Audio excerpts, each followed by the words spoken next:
Hello YouTube, this is Nite of Misfortune with EmpireCivilization, a channel devoted solely to Civ games.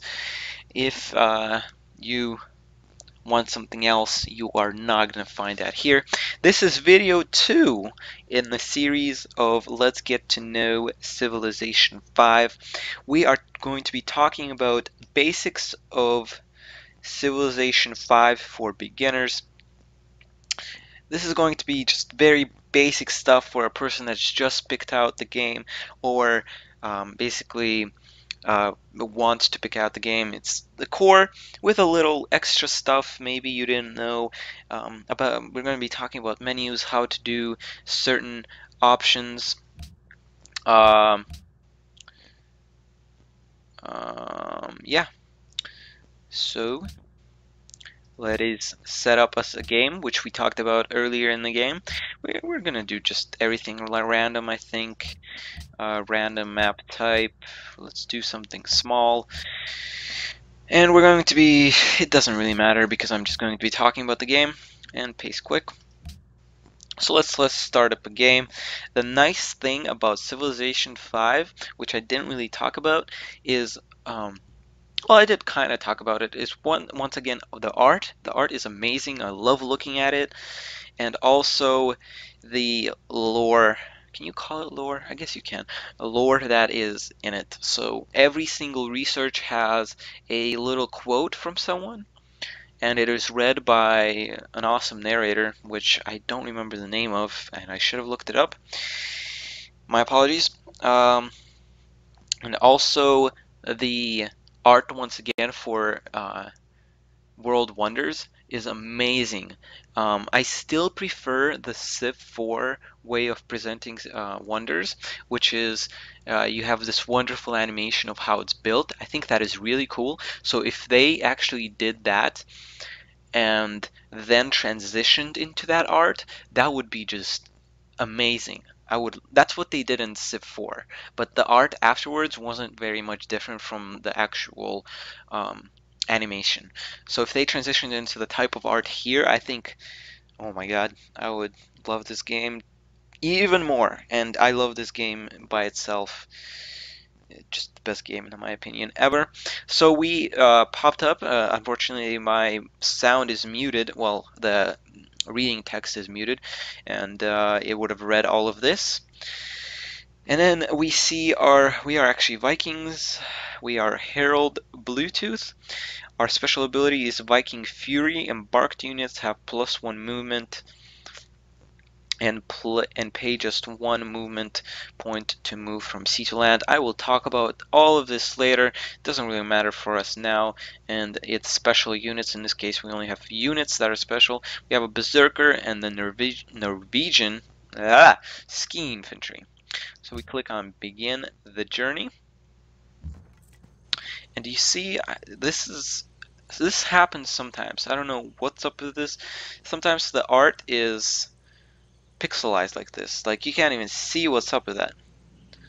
And I might just reload it, to be honest, because I want you guys to see all the icons. So let's restart the game, and I will talk about some other things while it loads because I still wanted to talk about that. So what you start with basically is a settler and a warrior unit. Now that is most cases, pretty much 99% of the time, that's what you're going to start with. Sometimes if the warrior unit is a special unit for that civilization, you will of course start with that special unit instead of the just basic warrior.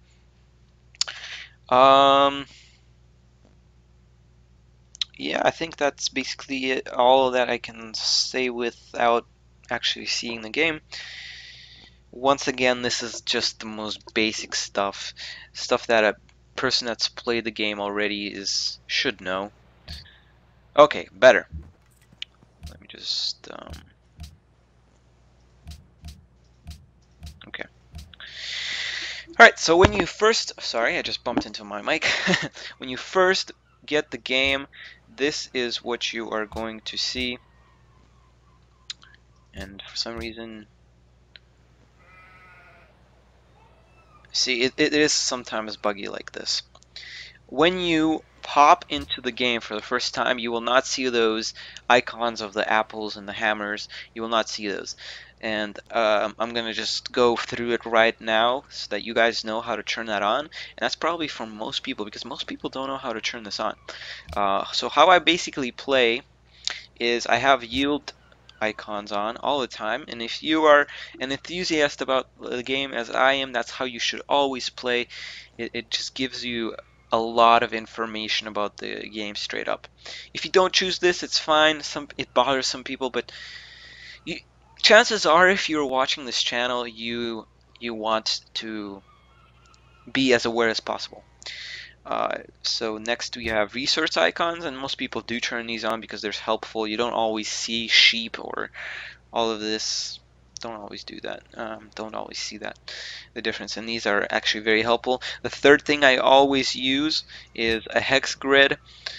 Once again, just an extra strategic layer on top of it.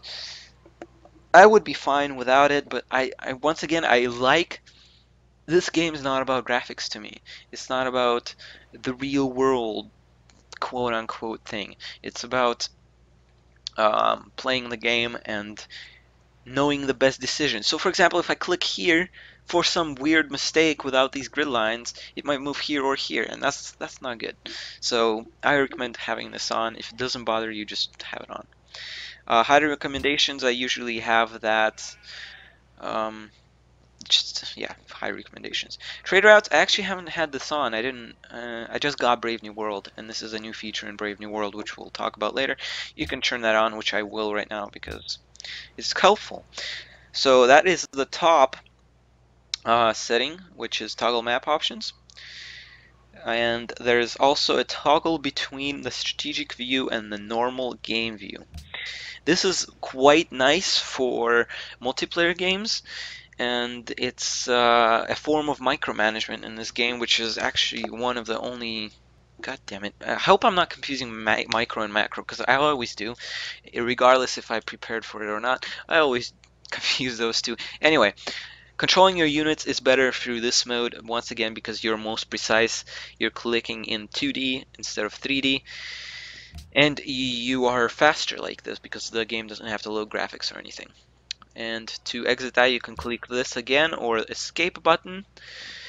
So yeah, once again, you start with your settler, and it's a Danish settler, and you also have a Danish warrior.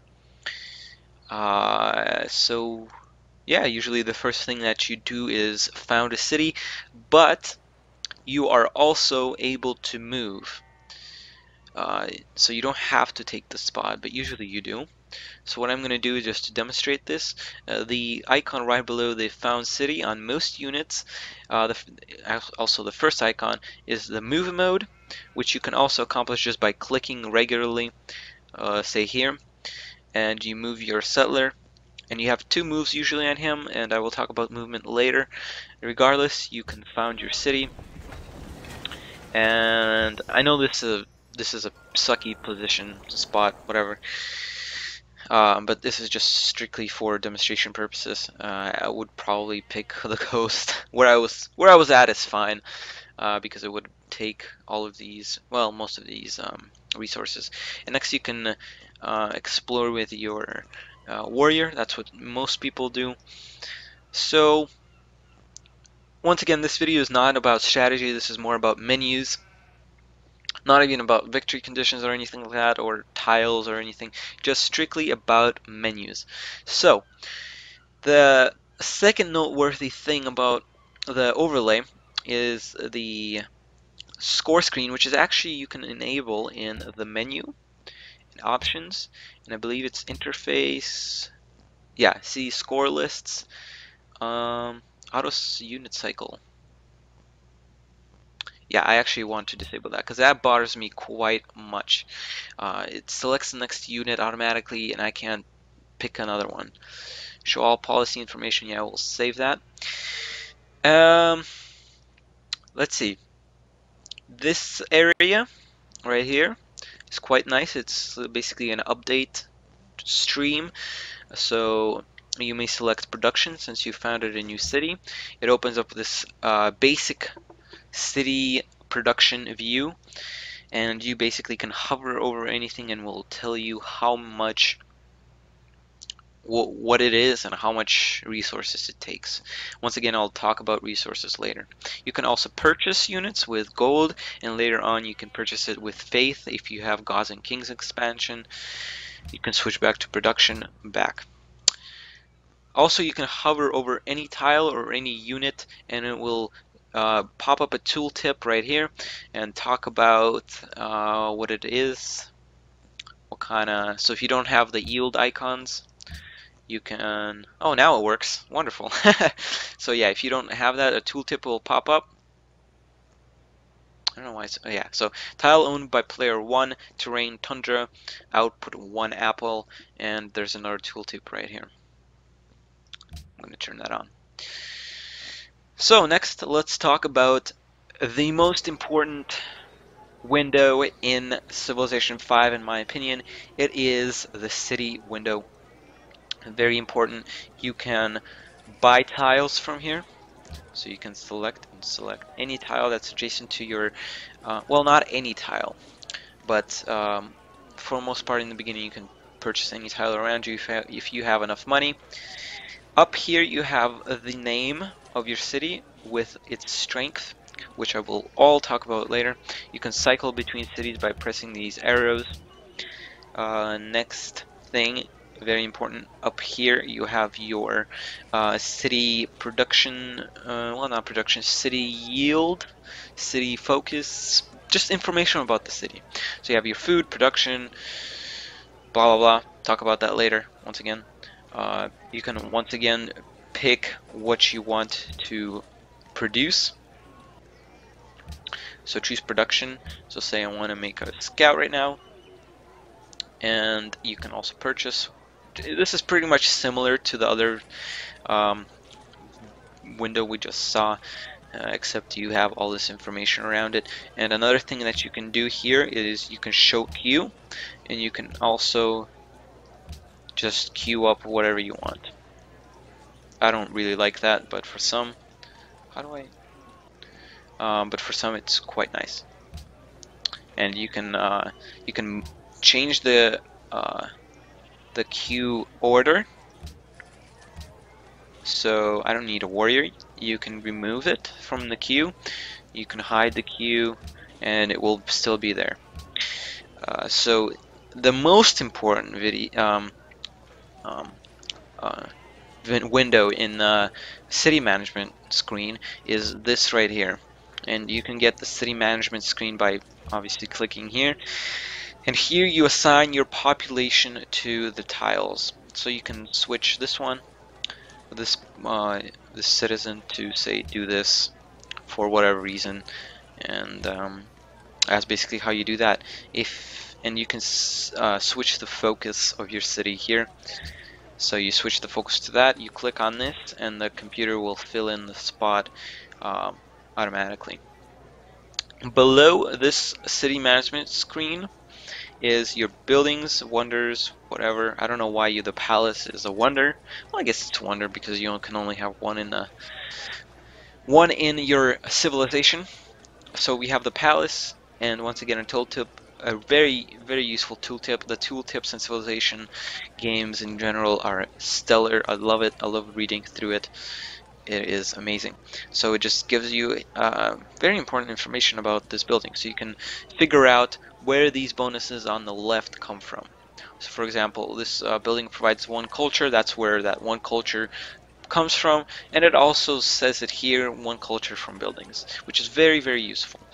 Also here will tell you how fast your city is expanding, how is it starving, is it stagnating, or is it growing, and how many citizens you have.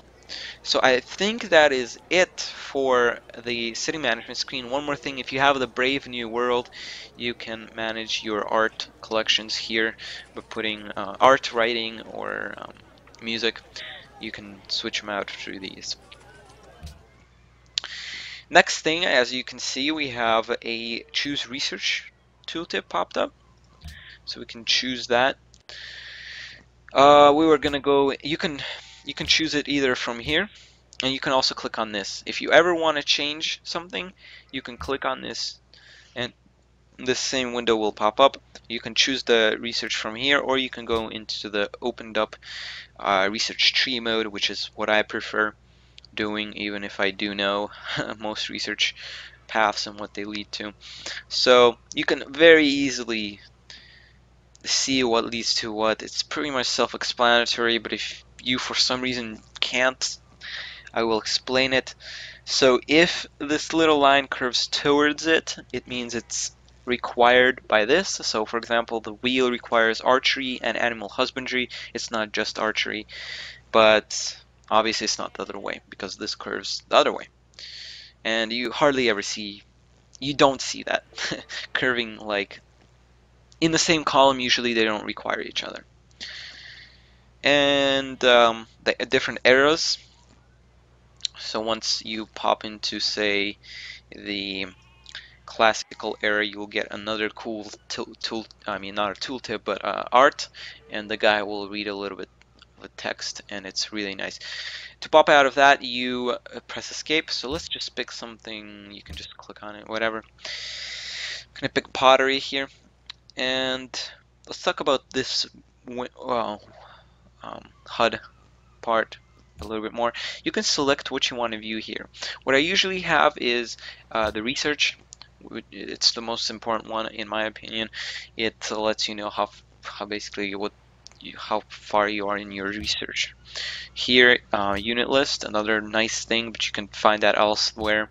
Don't really need to have that up. Plus, it bothers me a bit just having that. Just like this, we should close that. Next, we can have city list, same thing. Just basic information, resources, and great person list. So, what I'm actually going to do is get a worker, just so I can talk about how to improve things more. And I'm going to leave that on research. Let's talk about this top bar right here. You have your research, and everything tells you where it's coming from, pretty much. It doesn't tell you like which city it comes from, but from cities is generally enough for me. I can find out from what after that if I want to go into greater detail. So your research, your gold, your this is a trader out, which is something new for Brave New World. Your happiness, your golden age progress, your culture, your tourism, and your faith. All of these things we will talk about later. The churn, the year. You can click on help, which pops you into the Silvapedia. You can search for things like the Great Library. I probably spelled that wrong. Regardless, you can just whatever. You can search for that. It'll give you results. You can click on it. Pretty self-explanatory. I don't even know why I'm explaining all these silly little things. You have your map here. Pretty self-explanatory again. And then we dive into the menus. Advisor Council. I don't use it. If you do, that's up to you. Just some help for you. When you're starting out, it's helpful, but I still like discovering a game by my own, and if it tells me what to do, it takes away from the wonder of exploring a game. It's like, oh, let's go here. Okay, you're supposed to go here, but I wanted to find that out by myself, you know? Demographics, very important for multiplayer games. I will teach you how to use this later. Next we have the diplomatic overview between you and other civilizations. I don't know what I clicked that for. Oh yeah, also you can click on any of these. Well, yeah, you can click on these and get a further explanation. So, or a window that relates to that, except for Golden Age. Click on that, click on tourism, click on that, and this is your social policies window, and you can basically adopt policies when you get enough points. So for the next policy, I need 15 points, and I'm earning +1. Yeah, if that wasn't apparent to you, the number in parentheses is how much you are earning. Let's go back to here, espionage overview. military overview, notification log, same thing as from the replay window, religion overview, tech tree, just basically select this and whatever. I am not really diving into these because once again this is just an overview of the menus. And the most important ones is basically culture, social, and diplomatic windows, and that's why they have a little circle of their own. And that is actually pretty much it. I'm not sure if I want to wait for this worker to pop out. I think I covered pretty much the basics of it. How you move, everything pretty much covered. Yeah, so I guess that is it for this video. I will be talking about everything that I have just talked about in a little bit more detail in the next videos, and yeah, so you have a very good idea of how the game functions and where the numbers come from. Thank you very much for watching. This video might have been boring to most, and it's kind of been boring to me, to be honest. The exciting stuff is after this, because I'm going to be actually talking about what the hell those hammers are and what the hell those apples are and how that all ties together into your victory process and your strategy. So please join me in that video, and comment, rate, and subscribe. As always, it helps me a lot. Thanks, guys. See ya.